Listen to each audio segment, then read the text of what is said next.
យើងកុំចេះតែចង់ឲ្យអ្វីមកប្រកបចិត្តយើងបានយើងថាអត់មានបញ្ហាអានឹងវាមិនតាន់ដល់ពេលមាននរណាចេះតែបានអ្វីទៅតាមការទៀមទាគ្រប់យ៉ាងក្នុងโลกនេះអត់មានទេពេញចិត្តនឹងក្មេងវាត្រូវចាស់មករំខានហ្នឹងហើយមកបំផ្លាញ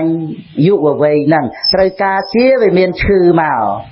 ណាជាឧបសគ្គជាអន្តរាយនៃសុខភាពហ្នឹងទៅ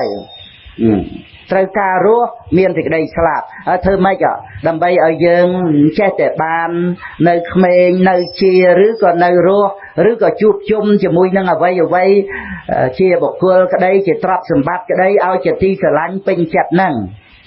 យើងមិនអាចចេះតែបានអ្វីតម្រូវតាមចិត្តគ្រប់រឿងទេហើយបើយើងចាត់ទុកថាបញ្ហាវានៅលើអ្វីខាងក្រៅទេធ្វើម៉េចយើងដោះស្រាយបញ្ហាបាន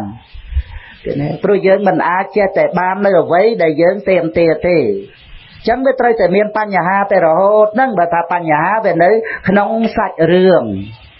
តែបើយើងយល់ថាបញ្ហាវានៅក្នុងចិត្តរបស់យើងមកតាំងនៅសេចក្តីសុខស្ងប់ក្នុងកុសលធម៌អញ្ចឹងការដោះស្រាយបញ្ហាគ្រប់ពេលវេលាទាំងអស់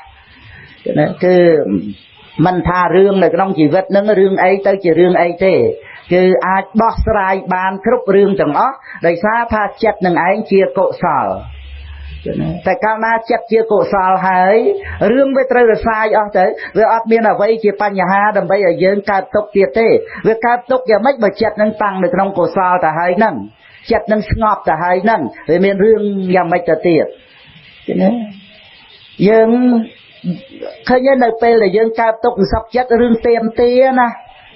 រឿងយើងទៀមទារឿងយើងត្រូវការរបស់ពីខាងក្រៅដើម្បីតម្រូវចិត្តរបស់យើងអានឹងឯងដែលកើតទុក្ខគ្រប់គ្នាទាំងអស់ហ្នឹងមិនបានជាអ្នកនេះអញ្ចេះមិនបានជាអ្នកនោះអញ្ចោះទាំងរឿងក្នុងក្រុមគ្រួសារទាំងរឿងស្រុកដីប្រទេសនគរពិភពលោករឿងដែលកើតទុក្ខមិនសុខចិត្តហ្នឹងមកអំពីយើងទៀមទាអ្វីតម្រូវតាមចិត្តរបស់យើងទី1ព្រោះយើងមិនបានយល់ការពិតទៅក្នុងគ្រប់រឿងទាំងអស់ទី2ព្រោះមិនបានអប់រំចិត្តឲ្យតាំងនៅស្ងប់ក្នុងកុសលធម៌ដែលជាវិធីដោះស្រាយនៅបញ្ហាយើងអត់មានទំនុកទុកចិត្តលើកុសលធម៌យើងអត់បានខ្សែគប់ឲ្យបានជិតស្និទ្ធជាមួយនឹងកុសលធម៌យើងបង្ងើយកន្តើយជាមួយនឹងកុសលយើងខ្សែគប់ទៅជាមួយលោភៈខ្សែគប់ទៅជាមួយទោសៈខ្សែគប់ទៅជាមួយគ្នានឹងកាយទុច្ចរិតវិជ័យទុច្ចរិតមโนទុច្ចរិតរហូតមកដល់ហើយយើងអត់ស្និទ្ធស្នាលជាមួយនឹងកុសលយើងមិនអាចពឹងកុសលនឹងបានអាហ្នឹងរឿងនៅក្នុងពិភពលោកហ្នឹងគឺអញ្ចឹងចឹងយកលោភៈទោសៈមោហៈដោះស្រាយបញ្ហាយកកាយទុច្ចរិតយកវិជ័យទុច្ចរិតយកមโนទុច្ចរិតដោះស្រាយបញ្ហាអត់អាចដោះបានទេមានតែបន្ថែមនៅបញ្ហាហ្នឹងដូច្នេះពុទ្ធបរិស័ទយើងដោះស្រាយបញ្ហាដោយការតាំងស្ងប់ក្នុងកុសលធម៌បើថាវាលំបាកនឹងទទួលរឿងហ្នឹងកម្មយករឿងហ្នឹងជាអារម្មណ៍ណាយើងលំបាកនៅពេលដែលបានដឹងរឿងហ្នឹងដូច្នេះវាមិនមែនមានតែរឿងហ្នឹងឯណាជាអារម្មណ៍ទេចិត្តគឺកម្មយកអារម្មណ៍ដតីបានទេតើដូចជាយើងមកនឹកដល់សេចក្តីល្អដែលយើងបានធ្វើហើយអ្នកណាមិនដឹងក៏ដោយវាជារឿងដែលខ្លួនយើងដឹងម្នាក់ឯងហើយយើងបានសុខទេតើ100នាក់1000នាក់10000នាក់ទទួលស្គាល់សេចក្តីល្អរបស់យើងតែបើយើងមិនបានសុខយើងនៅតែកើតទុក្ខម្នាក់ឯងដដែលហ្នឹងមានដោះស្រាយអីបានដូច្នេះបើ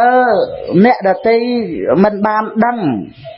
មិនបានយល់មិនបានទទួលស្គាល់នៅសេចក្តីល្អរបស់យើងទេតែយើងទទួលស្គាល់ម្នាក់ឯងនៅដោយចាគានុសតិនៅដោយសីលានុសតិនៅដោយទេវតានុសតិយើងមានសេចក្តីសុខម្នាក់ឯងទៅហើយវាជារឿងម្នាក់ឯងណាដែលត្រូវដើរចេញពីโลกនេះទៅតាមព្រះអរិយបុគ្គលទេតើមិនមែនយើងចង់ បង្អួតបង្អឬក៏ចង់ឲ្យអ្នកដទៃដឹងពីសេចក្តីល្អរបស់យើងនឹងទេរឿងសេចក្តីល្អដែលយើងធ្វើហើយដើម្បីយើងត្រៀមចូលកម្មភូមិព្រះរិយៈដើម្បីចេញពីលោកនេះឃើញទេមិនមែនដើម្បីបង្អួតបង្អលោកនេះទេណាដើម្បីចេញអំពីលោកនេះដូច្នេះយើងតែម្នាក់ឯងគ្រប់គ្រាន់ណាស់ដែលអាចរីករាយជាមួយនឹងសេចក្តីល្អរបស់យើងហើយតាំងនៅដោយសេចក្តីសុខស្ងប់បានមានស្អីទៀតបើយើងម្នាក់ឯងមានសេចក្តីសុខហើយអាចមានខ្លួនឯងជាទីពឹងបានហើយហ្នឹងរហូតដល់ទៅថាយើងអាចជួយឲ្យអ្នកដទៃបានសេចក្តីសុខដោយសារទៀតផង